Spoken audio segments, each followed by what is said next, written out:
Boa noite, meus irmãos. Boa noite. Que a paz de Jesus esteja em nossos corações.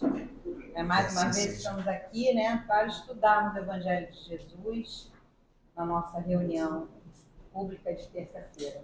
Iniciamos com a nossa canção, homenagem ao nosso mentor, Padre Germano. Carlos e Cláudio, por favor.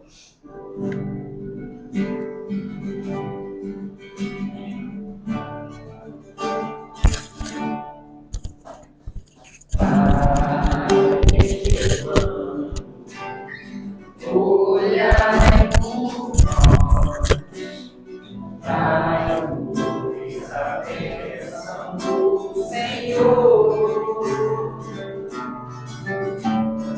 Padre Germano, olhai por nós, mostre-nos o caminho do amor. Espírito simples, mas superior, sempre pronto pra nos amparar. Espírito vivo e fundamental, abre seu amor é imortal. Nosso SEAD é uma dádiva de luz e caridade, sempre em nome de Jesus. Padre Germano, nosso mentor, fonte de ternura e de amor. Padre Germano, nosso mentor, fonte de ternura e de amor. Oh, oh, oh.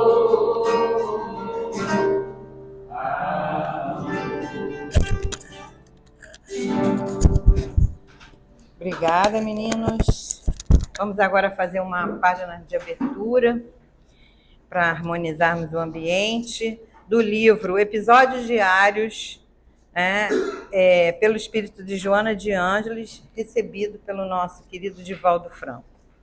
E tem como título, foi aberto aleatoriamente, vamos ver aqui onde cai, Hora Vazia. Cuidado com a hora vazia, sem objetivos nem atividade.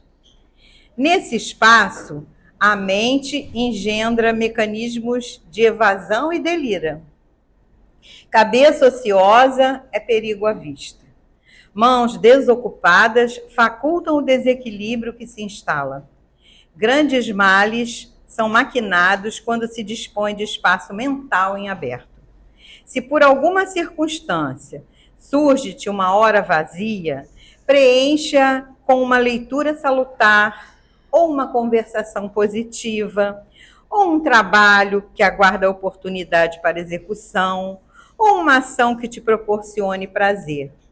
O homem, quanto mais preenche os espaços mentais com as ideias do bem, mediante o estudo, a ação ou a reflexão, mais aumenta a sua capacidade e conquista mais amplos recursos para o progresso.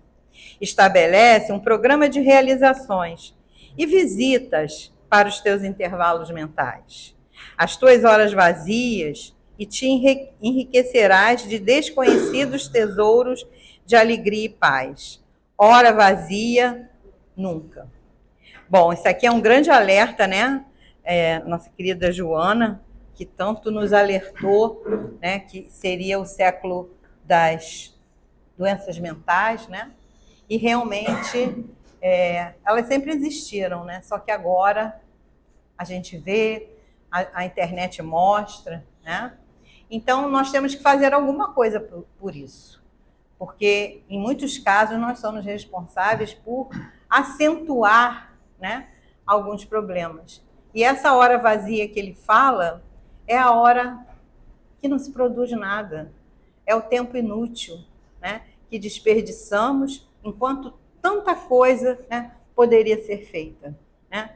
E, em algum momento vai ter alguém que necessite de nós. E às vezes nós estamos sentados, estou descansando. Sim, o corpo físico precisa de descanso, mas é muito importante que a gente trabalhe pelo nosso progresso espiritual e que a gente nunca perca, né, uma oportunidade, porque passou já não é, já era. O que passou a gente não recupera, deixa para depois, não. Tem que pegar, não pode perder o trem. Né? Se ele passou, a gente perdeu.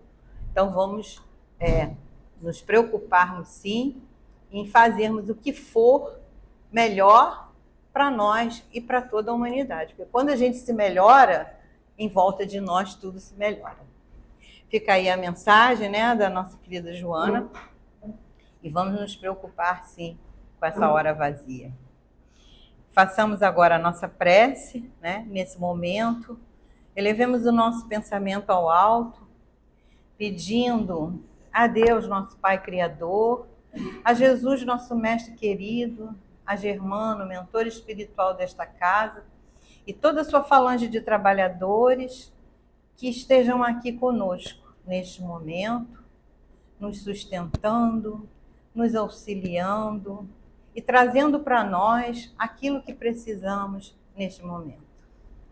Que possamos receber as palavras que ecoem aos nossos corações, para que possamos, né, como disse na página de abertura, trabalharmos pelo nosso progresso. Vamos pedir neste momento, aproveitando toda essa atmosfera que a espiritualidade já preparou para nós, que muito antes de nós chegarmos aqui, eles já estavam trabalhando, que sabiam que nós aqui estaríamos, porque foram eles que nos trouxeram aqui.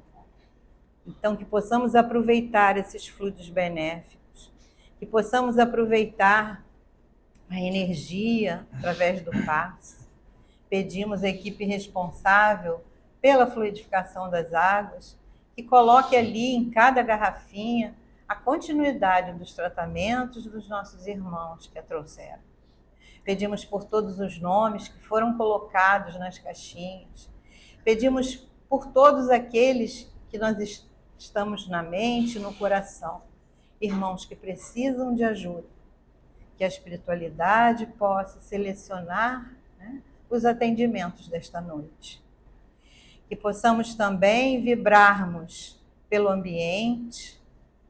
Que possamos também vibrar pelo nosso irmãozinho, Jonatas, que fará o uso da palavra, que ele receba a inspiração e o sustento da espiritualidade para a sua palestra de hoje.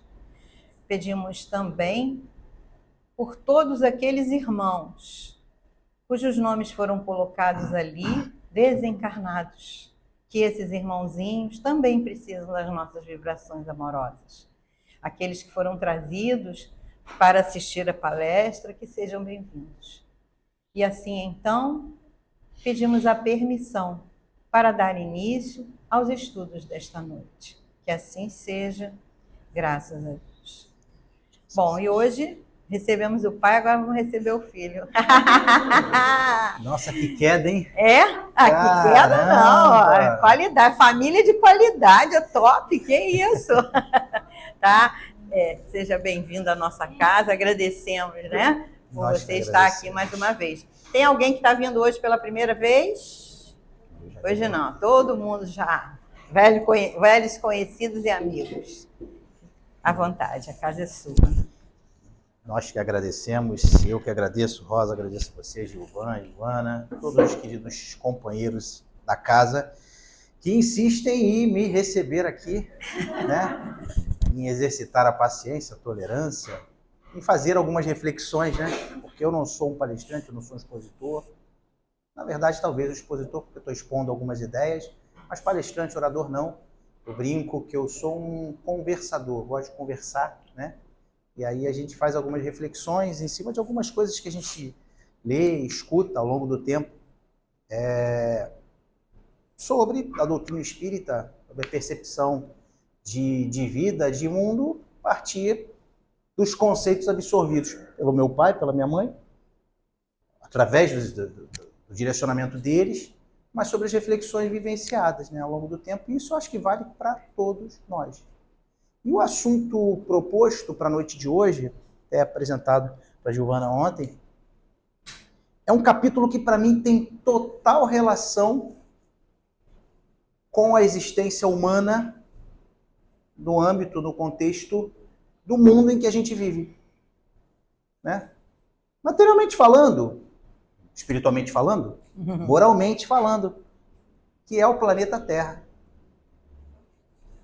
Para aqueles que, de repente, estão tendo contato com a doutrina espírita, com conceitos espíritas hoje ou bem recentemente, talvez não tenham essa resposta.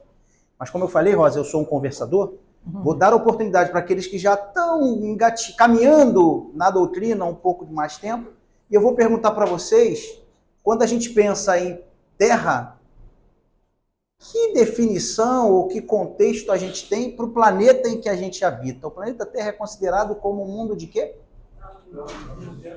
Provas e expiações. Olha, o pessoal está afiado. O pessoal está afiado. O planeta Terra é considerado um mundo de provas e expiações. E o que a gente entende por um mundo de provas e expiações? Porque de repente é que nem a tabuada, né, Rosa? A gente vai, 2 mais 2, né, 2 vezes 2, mas destrinchando esse termo, decorado, essa expressão, né? o que é um mundo de provas e expiações? O que esperar de um mundo de provas e expiações? Ou o que esperar do planeta Terra, mundo esse que nos recebeu? E aí?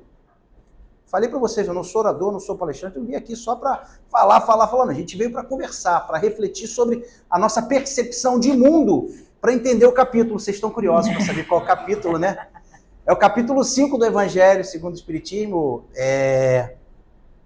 Bem-aventurados os aflitos. Olha, o pessoal aqui, ia falar. Cola! Cola, Gilvan! Como é que pode, Gilvan? Vocês colocam cola aqui pro pessoal. Ainda tem gente em dúvida, hein? Acho que ele trouxe um outro tema hoje. Ele fez uma pegadinha. Bem-aventurados os aflitos. Fala da bem-aventurança nas aflições. E a relação com o mundo agora é fácil, né? Qual a relação desse capítulo com o mundo de provas e expiações que nós habitamos? O que caracteriza um mundo de provas e expiações? No qual a gente tem a possibilidade de passar por momentos difíceis e, mediante esses momentos difíceis, ter ou não a bravura de progredir espiritualmente, tratando isso com resiliência, com resignação. Acho que é isso. Ricardo inspiradíssimo, né? Não só na música ali com o Cláudio, mas ele estudou. Esse negócio da gente dar o tema antes, o pessoal estuda em casa, e aí deixa o conversador aqui e já, caramba, eles estão afiados. Mas aí... Olha isso, Ricardo. Olha o golpe. Alguém tem alguma outra contribuição? Ricardo disse tudo? Ou tem mais do que falar? Por favor, né? Senão eu vou ter que me dirigir para fora. Mas alguma outra reflexão sobre essa ideia, esse conceito de mundo, de provas e expiações? Aqui nós reencarnamos, porque nós não encarnamos e reencarnamos porque já vivemos sucessivas vidas, sucessivas existências e muitas mais viveremos, porque dentro das bases da doutrina espírita a gente não pode esquecer dessa pedra fundamental que é a reencarnação. Então a gente já está partindo do princípio de que nós aqui discutimos com certa normalidade esse entendimento de que eu, Jonatas, aqui hoje, vivo a existência de Jonatas, mas muito provavelmente não, com certeza, vivenciei outras experiências em outras vidas, né? Vivenciei outras oportunidades, como dito pelo Ricardo, e viverei muitas outras. Diga-se passagem, o planeta Terra não é nem o único mundo que existe, porque Jesus também há mais de 2000 anos atrás falou que haviam muitas moradas na casa do Pai dele, né? Nosso Pai. Falava o quê? Da multiplicidade dos mundos. Então, quando a gente vai destrinchando a doutrina espírita, a gente vai desmitificando ou desmistificando alguns conceitos que ao longo dos tempos, nós que vivenciamos outras sociedades ao longo do tempo da humanidade, tinham em relação ao que nós somos, onde nós estamos, por que estamos, o que viemos fazer. Hoje, em 2024, com o advento da doutrina espírita há mais de 170 anos atrás, mas com o advento de Jesus Cristo há mais de 2024 anos atrás, já nos dava subsídios para refletir sobre nosso papel no mundo em que nós habitamos. E o capítulo Bem-aventurados os aflitos, capítulo que fala, que destrincha, que disseca a nossa relação com as dificuldades, com a dor, com o sofrimento? Não sei. Sofrimento é lei divina? Eu acho. Olha, Ricardo. Senta aqui do meu lado, Ricardo. Aí quando eu vou falando, você ainda dá no violão ali, ó, Ricardo. A gente vai dividindo isso. É isso mesmo, gente. Como é a nossa relação com a dor? Como é a nossa relação com as dificuldades? Como é a nossa relação com os obstáculos que já aparecem no nosso caminho? Como é a nossa relação com as adversidades, com os contratempos, com os imprevistos? Eu acho que o capítulo 5 ele nos faz refletir sobre isso. Por quê? Poxa, Jorge, você não vai dar uma colher de chá, você só está falando de adversidade, dificuldade, obstáculo, problema, contratempo, imprevisto, engarrafamento, fila, trânsito, contas, trabalho, trabalho, né? Há quem, o trabalho, a guerra, a batalha, a escola para os mais novos, sabe? A enfermidade, a perda dos entes queridos, a perda material. Se a gente analisar e refletir, são reflexos do mundo de provas e expiações em que nós vivemos. Afinal de contas, alguém aqui acredita que, bom, vivendo no mundo de provas e expiações, diante dos desafios, fora o que eu estou falando aqui, gente, há uns 10 minutos, e eu dei mole, eu não comecei a cronometrar. Até que horas eu tenho que falar, Rosa? 10 para as 9. 10 para as 9. Tá. Dá? 10, 20, 30. 30 minutos é o que eu tenho agora. E aí a gente cronometra aqui. Posso dar uns 5 minutinhos de Olha, ainda tem um acréscimo. Parece até futebol. Parece até futebol. Tem um acréscimo. Um chorinho. Alguém duvida, mesmo que eu não estivesse aqui falando a esses quase 10 minutos, ou mesmo que a Rosa não tivesse feito essa preparação, mas ligando a TV, olhando na internet, a Rosa estava falando sobre isso, escutando um rádio, pode ser na novela, no filme, não só no telejornal, ou vivendo a vida no dia a dia. Alguém duvida que os problemas e as adversidades não são reflexos do mundo de provas e expiações em que a gente habita?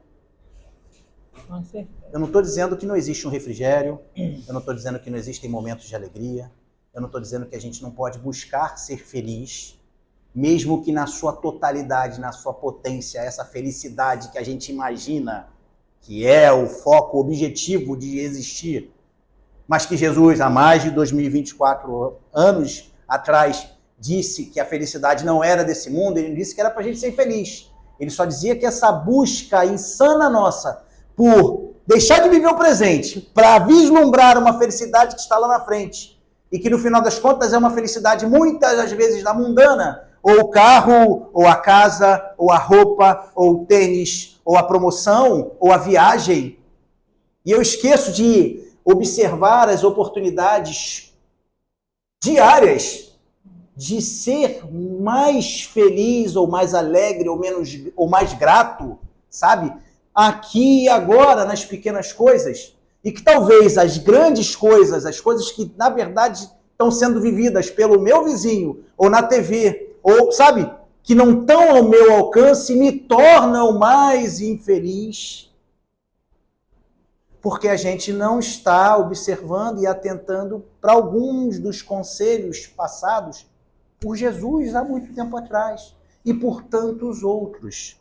E aí, voltando ao ponto aqui, para a gente falar sobre bem-aventurados aflitos, e dentro do contexto da lição que eu tinha sugerido para falar que era causas atuais das aflições, porque existe no capítulo 5 do Evangelho essa distribuição de tópicos em que um deles é, sim, causas atuais das aflições. É a lição 4 do capítulo 5. Só que na minha percepção, esse capítulo para mim ele é maravilhoso, porque eu acho, na totalidade assim do Evangelho, de todas as obras do Pentateuco, da codificação, todas são fundamentais, todos são materiais que a gente tem que ler, tem que reler, tem que estudar, tem que refletir. Mas eu, Jonatas, tenho uma predileção muito grande por esse capítulo, porque ele é uma espécie de manual, de guia, de reforço, de lembrete para a minha relação com o mundo em que eu vivo, que eu faço parte. E desculpem, meus amigos, meus irmãos, vocês também, porque estamos todos reencarnados ou encarnados nesse mesmo mundo, vivenciando essa mesma experiência humana. Diga-se passagem,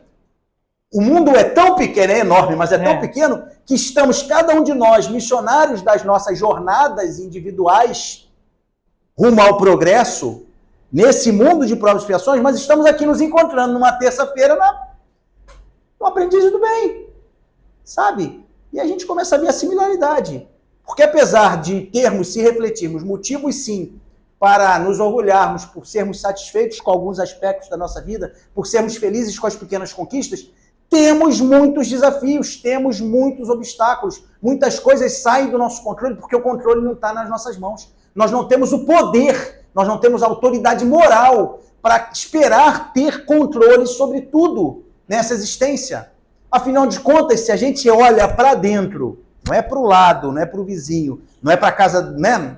Se olha para dentro, muitas das vezes, a gente não sabe nem se está fazendo as escolhas devidas, de acordo com os conceitos que a gente acha que tem, ou que foi apresentado na nossa infância, juventude, e que a gente está lidando atualmente na fase adulta, ou se a gente reflete a nossa vida como os espíritos imortais que nós somos, ou se eu estou me esquecendo que sou um espírito imortal e mergulhando de cabeça nos compromissos, nas atividades, nas responsabilidades do indivíduo encarnado.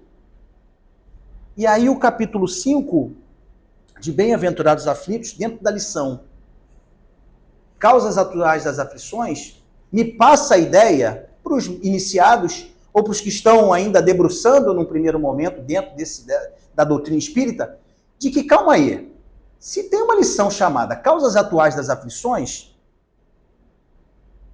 existem causas anteriores. Causas anteriores como, eu lembrei que o Jonatas falou, a Rosa falou, o Gilvan falou, Ricardo falou, que nós somos seres imortais. Nós já vivemos outras existências. Nós estamos reencarnando sucessivas vezes. Nós temos bagagens lá de trás mesmo que a gente não lembre. Mas não é esse o assunto. Causas anteriores das aflições é uma desculpa até para o espírita dizer assim, nossa, eu devo ter aprontado muito na outra vida, Rosa. Porque é só problema, é só dificuldade, é só obstáculo. Há aqueles que dizem assim com certo orgulho, eu devo ter tacado pedra na cruz. Eu devo ter emendado, colado lá com mais madeira naquela cruz de Jesus para dificultar a vida dele e gerando dificuldade para mim hoje. A gente fica argumentando e usando justificativa e se desculpando, né, de que não lembra o que fez, mas deve ter aprontado, mas que com certeza a dificuldade vivida hoje é por causa da minha última encarnação, que eu não lembro, para aqueles que acreditam. Que no final das contas, muitas das vezes, a gente fala da boca para fora, a gente não reflete sobre isso. A gente não pensa muito de como deve ter sido na última existência. Porque se a gente refletir bem, eu posso não saber o detalhe, eu posso não saber exatamente em que endereço eu vivia, eu posso não saber direito, de repente, qual foi o gênero que eu habitava, ou a família a qual fiz parte, ou a nacionalidade que eu tive. Isso não dá para eu presumir, né? Agora, com certeza, se eu quiser ter uma vaga ideia de como eu era na existência anterior, basta eu me olhar no espelho num momento de aborrecimento. Basta eu me analisar depois de agir intempestivamente, basta eu refletir sobre como eu me coloco, me posiciono num imprevisto, num contratempo, num movimento automático. Se eu começar a analisar e refletir como eu me comporto hoje, é só pensar em como eu era ontem, com menos filtros, com menos limites, com menos controle, com menos conceito de que, opa, calma aí, Jonatas, espera lá. Você é cristão? Você é espírita? Seu pai e sua mãe te deram uma educação material? Eles tentaram te orientar moralmente no âmbito religioso? Então, calma aí, ó, como é que você está agindo? Imagina pegar esse Jonatas e tirar tudo isso. Como é que eu era? É só a gente fazer essa auto-reflexão. Eu estou falando do Jonatas, viu? Nunca que eu falaria de vocês, até porque eu não os conheço tão bem assim. Mas assim, meus irmãos, lembrando que todos nós vivemos no mesmo mundo de provas e expiações. Desculpem, só posso falar para Rosa, o Gilvan, Giovana e Ricardo, porque eu tenho um pouco mais de proximidade. E o Cláudio também já apareceu no Alberto de Campos. Nós 6 somos farinha do mesmo saco. Com os demais, eu não tenho essa... Você também, meu irmão? Você aí com um sorrisinho? Também já somos amigos daqui. Põe você nesse saco aqui. Que façamos a nossa reflexão, né?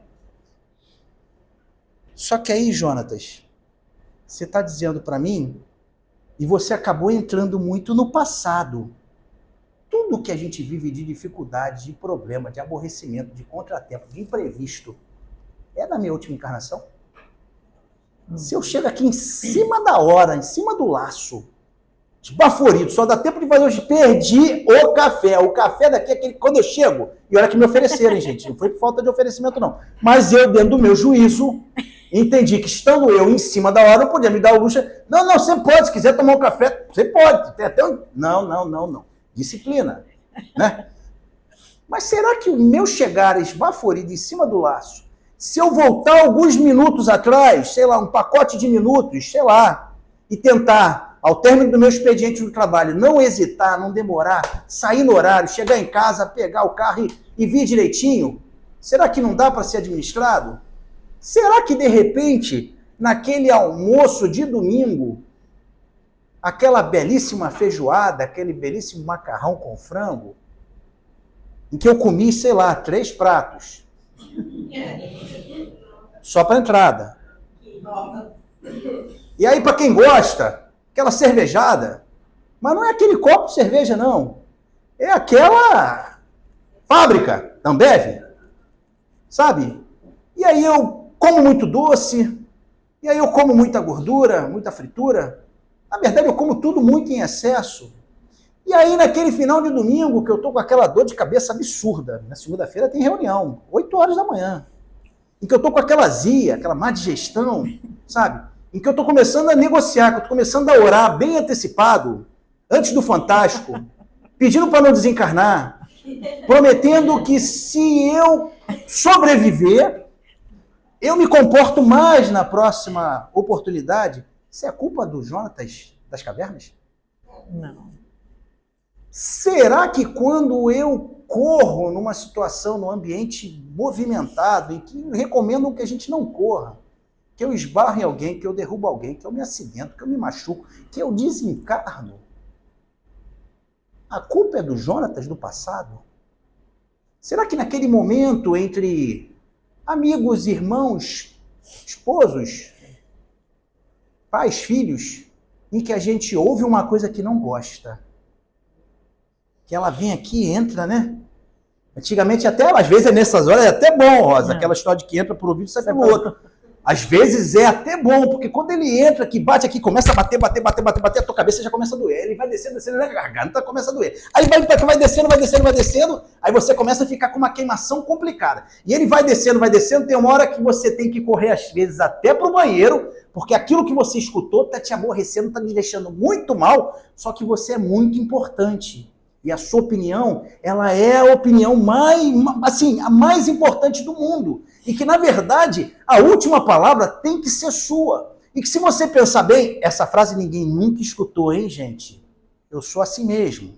Ou então assim, não, eu não levo desaforo para casa. Ou então, com quem você está falando?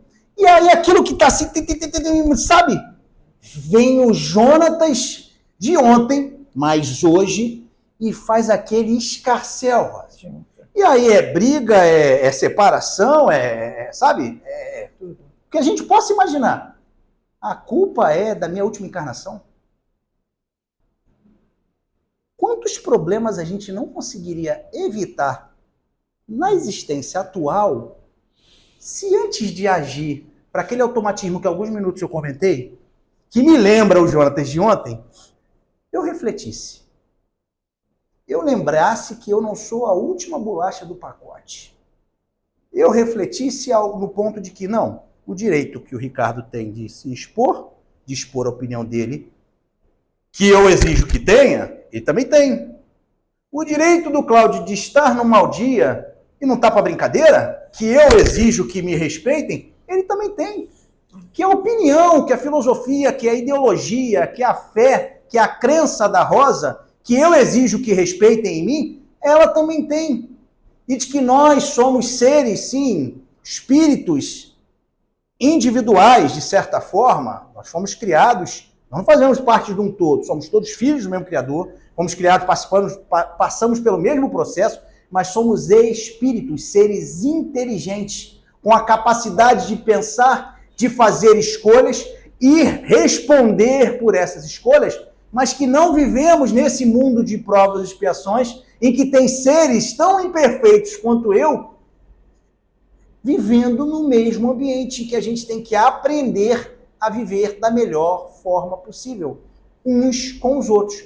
E que não vai adiantar me isolar no Himalaia, me enfiar numa caverna para evoluir. Eu vou passar uma existência inteira, meu corpo vai degradar, vai se desfazer, e eu não terei cumprido a minha missão de me tornar um ser melhor no mundo de provas e expiações. Porque apesar do progresso, do desenvolvimento, da evolução do indivíduo ser individual, dentre as diversas leis perfeitas de Deus, existe a lei de sociedade. E nós precisamos viver juntos. Nós precisamos interagir entre nós. Porque é só assim, pedra atritando com pedra, eu não estou falando de violência física, de agressão, de um enforcando o outro, é realmente essa dor, esse atrito, é no meu orgulho, é na minha vaidade, é no meu egoísmo, é no entendimento de que eu preciso dividir o mundo com todos vocês. E que vocês, com os seus problemas também, não são obrigados a carregar os meus problemas, o meu mau humor, o meu aborrecimento, a minha frustração, o meu desânimo, sabe? E aí, a gente reflete. Engraçado, quando eu me programa a falar, eu anoto algumas coisas, mas assim, quando a gente chega aqui na frente, eu acho que é o nervosismo, né?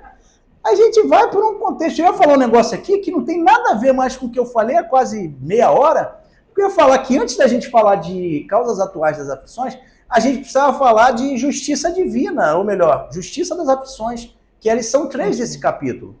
Mas eu acho assim que vocês estavam indo tão no papo, sabe? Vocês estavam assim tão sorridentes, que eu pensei, gente, ninguém duvida de que Deus é justo. Sim. Ninguém aqui, eu imagino, por mais que tenham dificuldades, eu não estou aqui, meus amigos. Eu não tenho essa capacidade de avaliar, de medir a dor de ninguém. Eu não consigo nem mensurar a minha, muitas das vezes. Né? Cada um, é aquela frase, né, ditado, cada um sabe onde seu calo aperta. Ninguém melhor do que cada um de vocês, e não estranhem, cada um dos indivíduos nesse mesmo mundo que a gente habita, cada um que convive com vocês, sabe onde realmente seu calo aperta. Eu só sei de mim. Mas independente da dor produzida pelo meu calo, independente das dificuldades, dos obstáculos, das adversidades, das enfermidades mesmo, porque nós somos seres enfermos moralmente, né, espiritualmente falando também, a gente não pode, de hipótese alguma, incorrer no engano, no erro, de colocar a culpa em Deus. De dizer que Deus errou. De dizer que alguma coisa não está certa. de que a gente foi injustiçado. E eu estou falando aqui de forma geral. Injustiças, problemas, adversidades acontecem. Mas Deus erra. Então a gente já tirou esse elefante da sala, né? Com certeza. Deus não erra. Então a gente precisa usar a nossa inteligência, a nossa reflexão, todo esse cabedal de conhecimento que tem aí, seja no templo espírita ou não, porque a gente... Cara, é o papel dos templos, é o papel da religião, é o papel da filosofia, abrir os nossos horizontes, fazer-nos refletir, fazer-nos olhar, sim, o que está ao nosso redor, mas principalmente olhar para dentro e entender como as coisas acontecem.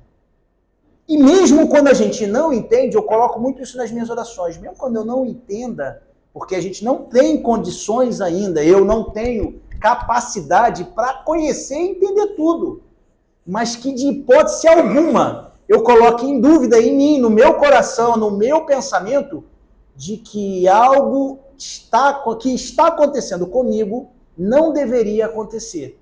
A única coisa que não deveria acontecer comigo, eu diria, seria consequências ruins para escolhas boas. Isso não acontece com ninguém. Porque dentro das leis de Deus existe a lei de liberdade, o livre-arbítrio está atrelado, né? Livre-arbítrio o que é? É o direito de escolha. Todos nós temos o direito de fazer escolhas. E não se engane, a gente faz escolha o tempo todo. A gente está sempre fazendo escolha.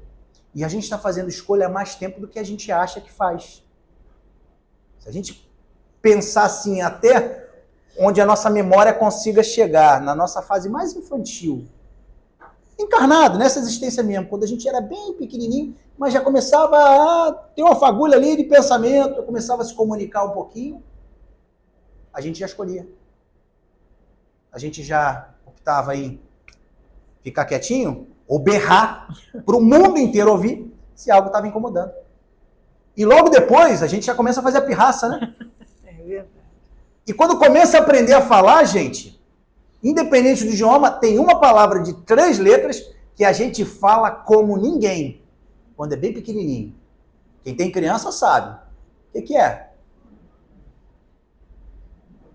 Não, não, não, não, não, não, não, não. Nossa, alguém ia falar assim, mãe, né? Ela estava ali, mãe, pai, não, não, não, não. Quem nunca ouviu não de criança? E é não, não, não, não, e aí daqui a pouco já junta com a pirraça, e com a mordida e com a malcriação, mas já está fazendo escolha, já está escolhendo. Porque tomou aquela chinelada educativa. Chinelada não, né? Aquele tapinha. Tem gente que... Chinelada não pode mais. Aquele tapinha... Meu pai conta a história. Meu pai se gaba. Não posso falar do meu pai. Vocês conhecem meu pai. Meu pai não, gente. Isso está sendo gravado.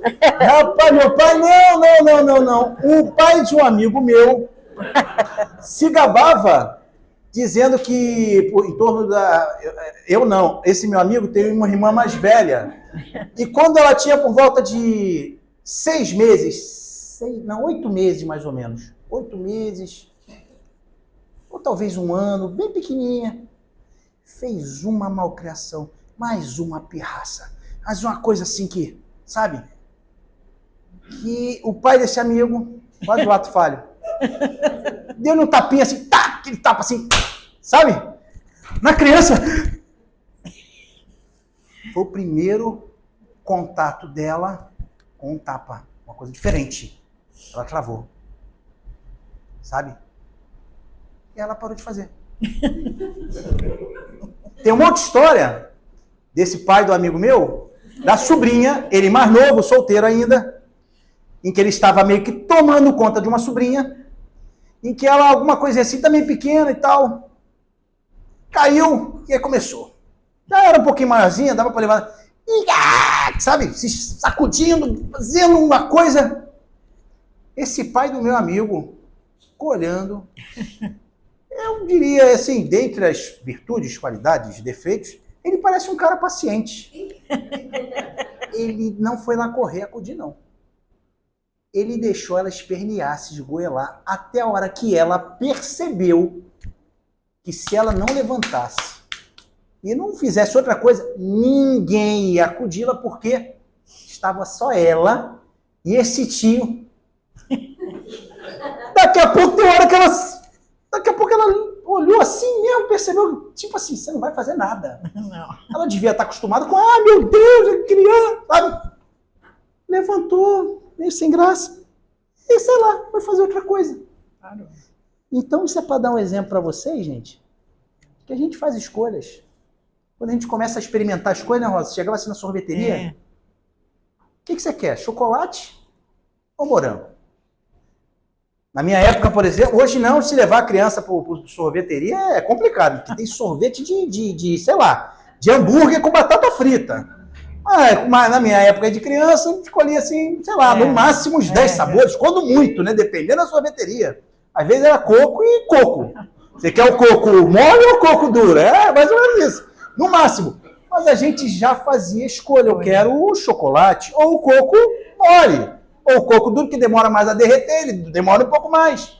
Só que a gente já percebeu, principalmente para quem na infância não tinha assim muitos recursos, muitas facilidades, as coisas não eram tão fáceis assim como são hoje. Eu entendo, gente, ainda existe dificuldades nos dias atuais, mas vamos combinar. Esse papo de que na minha época era mais fácil, era mais tecnológico, era mais seguro, vamos conversar. Nós acreditamos no progresso, na evolução. Então as coisas elas tendem a evoluir. Então as coisas os acessos são maiores.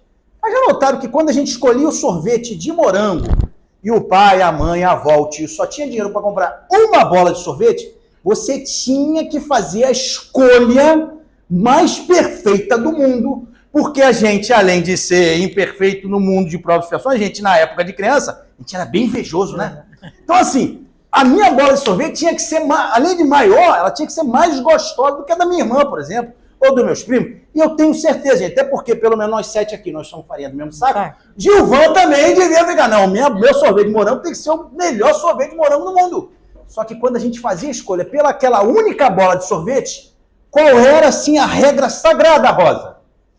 Toma o seu sorvete e deixa o seu irmão tomar o dele.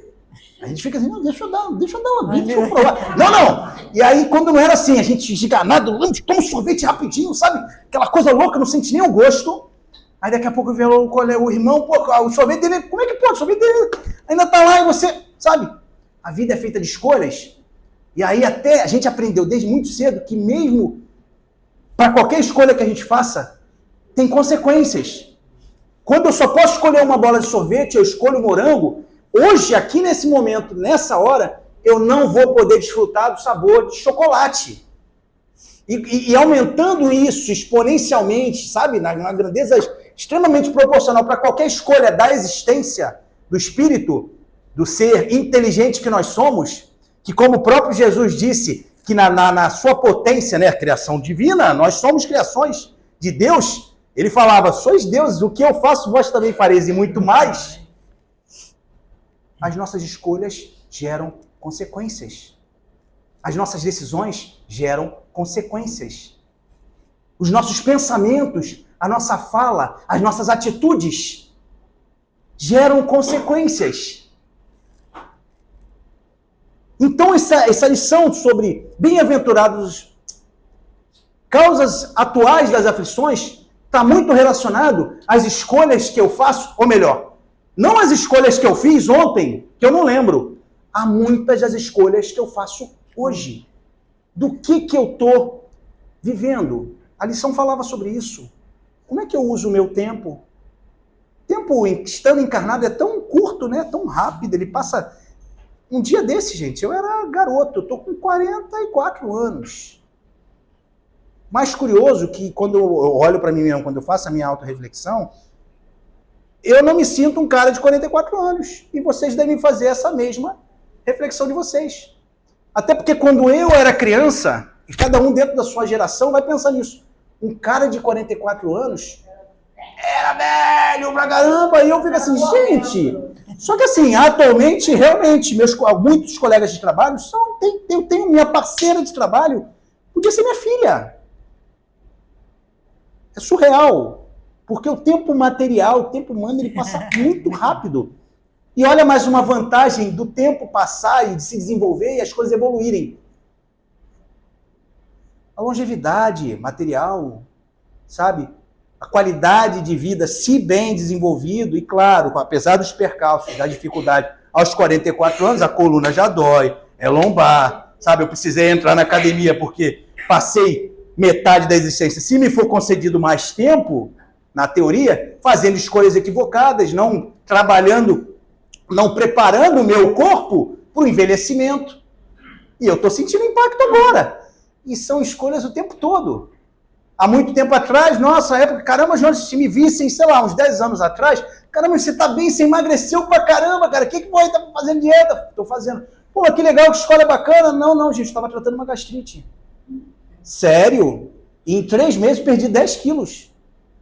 Precisei da enfermidade, do problema de saúde, não é uma doença, que é reflexo de maus hábitos, da má alimentação. A nutricionista basicamente fez uma reeducação alimentar comigo.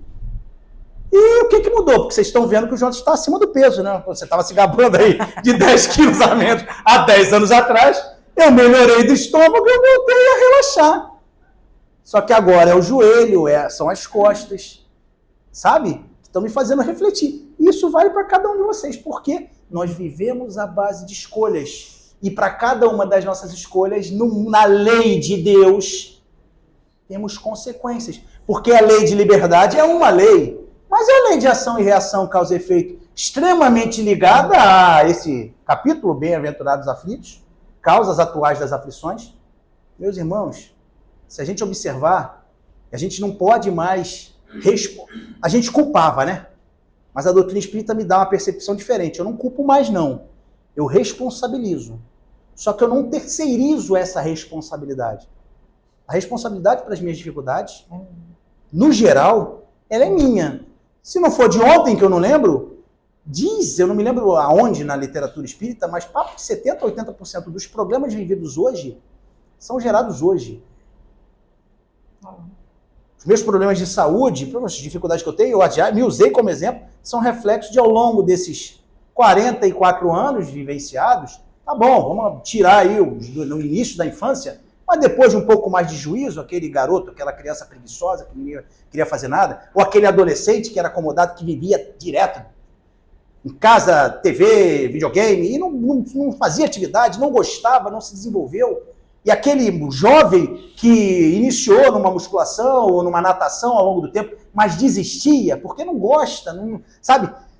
Não quer sentir a dor do crescimento, o esforço por ter qualidade de vida, o esforço por controlar um pouco mais o que ingere, o que coloca no próprio organismo, o não desejo de compromisso e responsabilidade com cuidado com a própria existência, o entendimento de que, se me for concedido viver um pouco mais, para que eu viva com mais qualidade de vida, eu preciso preparar o terreno. E até para aqueles que têm dificuldade em relação ao envelhecimento, é um trabalho que eu estou fazendo, como é que pode? Espírita, né, que gira a imortalidade da alma e tudo mais. Eu não reflito muito sobre a questão do desencarne. Meu impacto é com o envelhecimento. Mas como é que pode isso, Jonas? Afinal de contas, o seu Souza, o meu avô paterno, pai do seu Jonatas, sempre dizia, quando encarnado, meu filho, quem não vai de novo, de velho não escapa. Então, assim, é uma reflexão que a gente precisa fazer. Você, qual a sua relação com o envelhecimento nesse mundo de provas e expiações que a gente está vivendo? Você preferia ter desencarnado e retornado ao mundo espiritual antes? Será? Não. Será? Mais do que a preocupação com não estar mais encarnado, a minha preocupação é como é que vão me receber no mundo espiritual? Porque eu não sei se eu estou agindo como eu deveria agir. Mas a questão também é quanto tempo eu tenho agora para corrigir a trajetória? Porque eu não sei exatamente quanto tempo eu tenho. E a gente se perde em meio a tantas questões, tantas reflexões e tantos questionamentos, a tantos apontamentos de dedo para o mundo e para Deus e para todos diante das nossas dificuldades, que esquece que o grande responsável pela vida que eu tenho e que eu sempre terei é minha. Porque pela misericórdia divina foi concedido a mim o compromisso e a responsabilidade de trilhar o meu caminho rumo ao progresso. Então, que reflitamos sobre isso. Você tinha me prometido 5 minutos. Dá tempo de ler uma liçãozinha, um ponto, do livro Contos e Apólogos, de Irmão X, né? Ou Humberto de Campos, psicografado Francisco Cândido Xavier, que a lição 5, tem por título Eu contra Eu. Quando o homem, ainda jovem, desejou cometer o primeiro desatino, aproximou-se o bom senso e observou-lhe: detente, por que te confias assim ao mal? O interpelado, porém, respondeu orgulhoso: eu quero. Passando mais tarde a condição de perdulário e adotando a extravagância e a loucura por normas de viver, apareceu a ponderação e aconselhou-o: para! Por que te consagras desse modo ao gasto inconsequente? Ele, contudo, esclareceu jactancioso: eu posso. Mais tarde, mobilizando os outros a serviço da própria insensatez, recebeu a visita da humildade, que lhe rogou piedosa: reflete, por que te não compadeces dos mais fracos e dos mais ignorantes? O infeliz, todavia, redarguiu, colérico: eu mando. Absorvendo imensos recursos inutilmente, quando poderia beneficiar a coletividade, abeirou-se dele o amor e pediu: modifica-te, sê caridoso. Como podes reter o rio das oportunidades sem socorrer o campo das necessidades alheias? E o mísero informou: eu ordeno. Praticando atos condenáveis que o levaram ao pelourinho da depravação pública, a justiça cercou-se dele e recomendou: não prossigas. Não te dói ferir tanta gente? O infortunato, entretanto, acentuou implacável: eu exijo.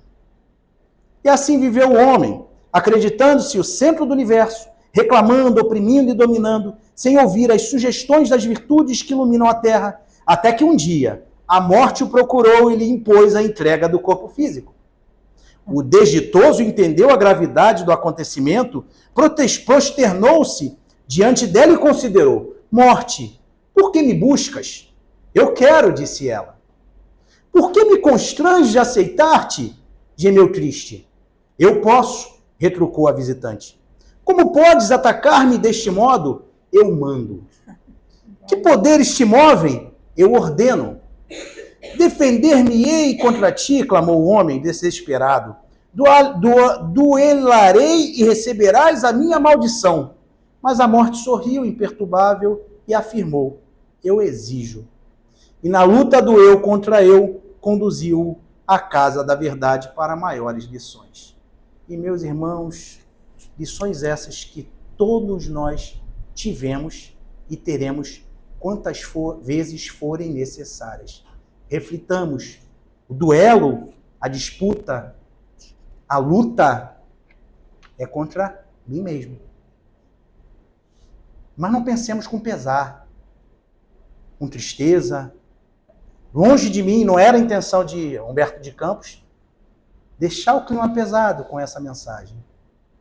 Mas assim como a responsabilidade diante da má escolha é minha, o mérito pela conquista, por fazer escolhas melhores, é meu. E a gente escolhe. Sofrer pelas minhas más escolhas ou crescer por escolhas melhores. Muita paz, agradeço a vocês por mais essa oportunidade. Obrigado, fiquem com Deus. Nós é que agradecemos aí pela reflexão da noite. Aos nossos irmãos internautas, né? Aproveitem o estudo desta noite e, com certeza, né, tirará uma boa lição. Boa noite.